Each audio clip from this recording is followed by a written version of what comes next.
Bonjour les enfants, c'est Daddy pour la nouvelle histoire du soir. Et aujourd'hui, je vais vous raconter l'histoire du joueur de flûte de Hamelin.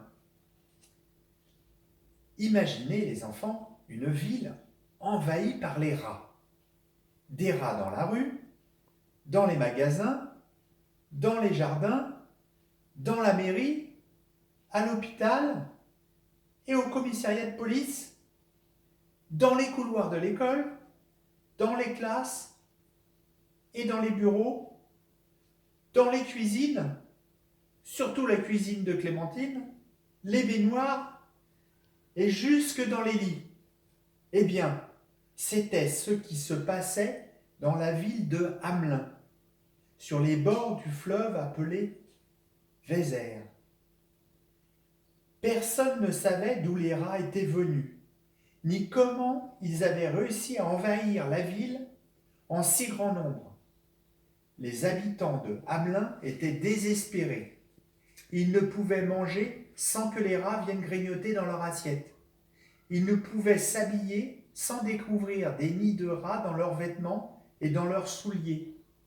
Ils ne pouvaient déposer leur bébé dans leur berceau sans trouver des rats sous les draps.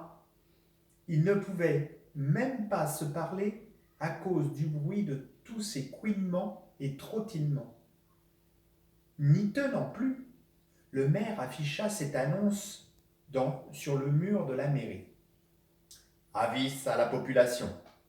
1 000 € de récompense à quiconque parviendra à chasser les rats. 1 000 €.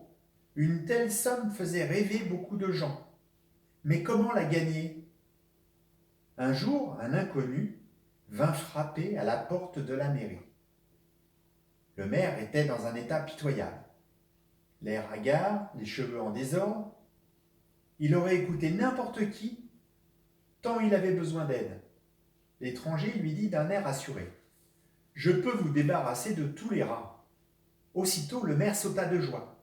Il ne s'étonna même pas de l'étrange apparence de l'individu, avec son costume de toutes les couleurs.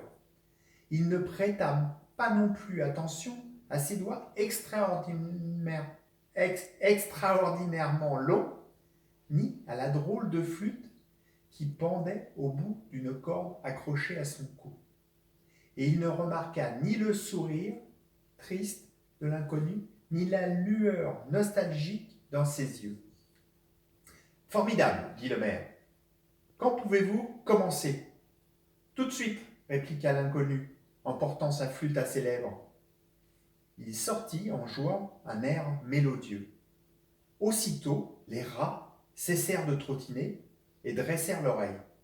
Pour la première fois depuis de très nombreux mois, il y eut un instant de silence dans la ville. Puis les rats se précipitèrent pour suivre le joueur de flûte. Les habitants de Hamelin n'en croyaient pas leurs yeux. L'étrange personnage marchait dans les rues en agitant les doigts sur sa flûte. Derrière lui, charmés par les joyeuses mesures, les rats sortaient par flots entiers des maisons, des jardins, des gouttières et de tous les recoins des caves et des greniers. Ils filaient en masse, ils descendaient les escaliers, sautaient des toits et couraient à toute allure pour suivre ce musicien enchanteur. Le joueur de flûte ne cessa de jouer tout le long du chemin qui menait au fleuve, et il continua encore en entrant dans l'eau tumultueuse sans se soucier de ses belles bottes bleues et de son costume. Les milliers de rats le suivirent jusque dans le fleuve, et il joua encore sans se lasser jusqu'à ce que le dernier rat soit noyé. Les cloches sonnèrent alors à toute volée pour célébrer l'événement. Les habitants de la ville poussaient des cris de joie et s'embrassaient. Les enfants dansaient, et le joueur de flûte revint sans se presser pour chercher sa récompense bien méritée. « 1 000 €, je vous prie, demanda-t-il. Le maire lui décocha un sourire qu'il croyait aimable. Maintenant que les rats étaient partis, il n'allait sûrement pas vider les caisses de la mairie pour ce drôle d'inconnu. « Allons, allons, mon cher ami, susurra-t-il. 1 000 €, c'est un peu beaucoup, non ? pour jouer un petit air de flûte. Que diriez-vous de 50? En plus, je vous donnerai une belle médaille de bronze. Et je vous ferai faire une statue de vous et moi sur la place du marché. Hein, qu'en dites-vous? Pour toute réponse, le joueur de flûte tourna les talons et sortit dans la rue. Là, il porta de nouveau sa flûte à ses lèvres, mais cette fois, il joua un air si charmant que les enfants accoururent derrière lui en bondissant gaiement comme des cabris dans un pré. Horrifiés, les habitants d'Hamelin virent les enfants passer devant eux sans même les voir. En quelques minutes, ils avaient quitté la ville. Sans cesser de jouer sa mélodie, le joueur de flûte longea le fleuve et prit un sentier menant à une montagne escarpée. Là, il joua quelques notes légères et une petite porte s'ouvrit dans le flanc de la montagne. Le joueur de flûte le franchit et les enfants le suivirent en dansant, pénétrant ainsi sans hésiter dans la montagne. Les habitants de la ville entendaient l'écho de la flûte, mais les rires des enfants devenaient de plus en plus lointains au fur et à mesure qu'ils s'enfonçaient profondément dans la terre. Puis, soudain, la petite porte claqua et on n'entendit plus un bruit.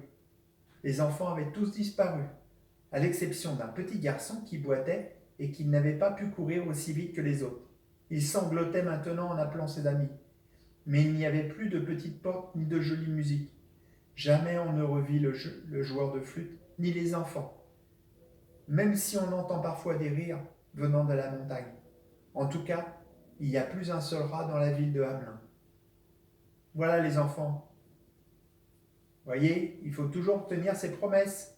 Et le maire aurait dû tenir sa promesse et donner les 1000 € aux joueurs de flûte. Et les enfants seraient restés dans la ville. Bonne nuit les enfants. Bisous.